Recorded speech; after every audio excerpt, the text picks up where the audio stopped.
most of them, you'll go from people who are either very involved, like the Orthodox people, or people also who are very involved in their community, like with their conservative synagogue, or others, or Reform synagogues, and they'll be very, very involved, and they'll do all the Israel events and all the Israel programs, and they'll be very involved. And then you'll have people who are not involved, and it's not like they're against it. It's just that this American Jewry is so removed from the culture that for them celebrating Rosh Hashanah or celebrating Passover doesn't involve at all of the customs that we've received. They involve kind of like their own way to celebrate, and they'll make up their own meal, and maybe they'll have matzah there and a wine, and that's it. But there wouldn't be anything really that was Passover. It's something that we're supposed to remember and live as if we just left Egypt. So in Judaism, there's a lot of different customs, but that's all forgotten. In America, it's unfortunately, when you approach a Jewish person here, their background is very limited, and so the type of work that I do as outreach, to involve them is really just to bring them a flavor of what does it mean to be Jewish, and from there, because there is no base or there's very little foundation in their Judaism, you really have to start from scratch, here, and build from what is the Shabbat dinner, what is Shabbat, what is kosher. Everything has to be start from while in France, you could already build from already a very strong foundation, even if somebody's not religious. So I would say people here, unfortunately, that's what caused also intermarriage, and because non-Jews are so nice and around us, and they're tolerant, and they respect us, and they love us, and they support us, and they support Israel, which is a good thing. But in a way, a Jew who's no connection to Judaism says, why can't I marry a non-Jew? It's the same. They're nice, they don't hate us. Before I would understand, if they hate us, but they don't hate us, they love us, they're good people. What's the difference? And they forget that, the purpose of a Jew is not only to be a good person, but it's also to keep all of the traditions that have been passed down for thousands of years. And so it's a very different type of. Plus, I would say, they have more of a good time, in California. They know how to relax and have a good time. In France, everybody's too stressed out. On the East Coast, everybody screams too much. Here, it's just, everybody's just very, very relaxed, chill, like we say. In California. California attitude, and it's good. It's a lot of positive. I actually like that. That kind of leads me into the next question, kind of, if you were to explain to non-Jews, what does it mean to be a Jew?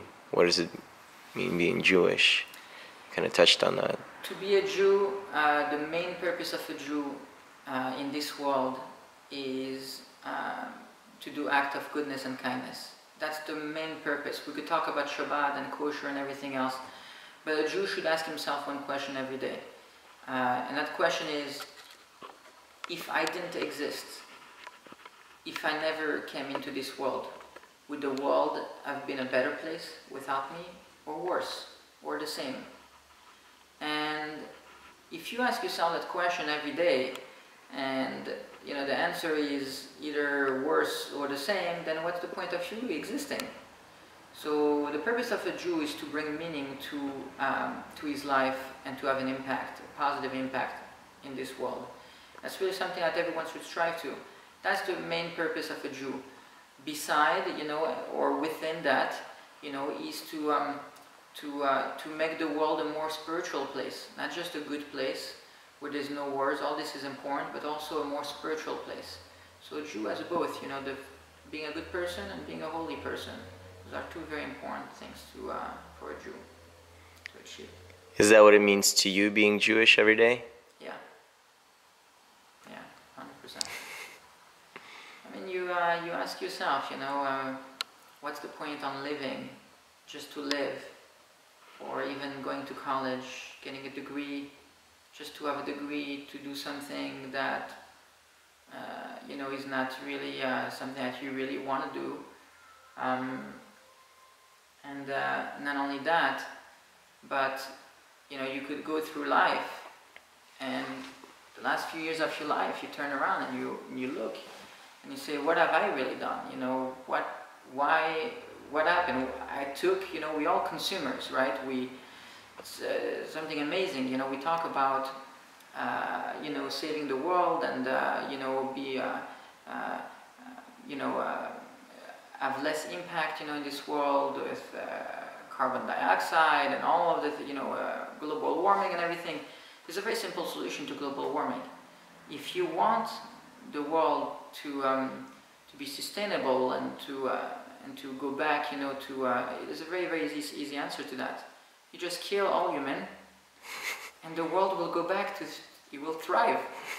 If you put humans in this world somehow, if you take all the insects in this world, the world could not go on for more than 50 years, because we need all their work. They work very hard to make the world what it is. If you take all human, we just destroy the world. So if you just take them all out, everything will be perfect.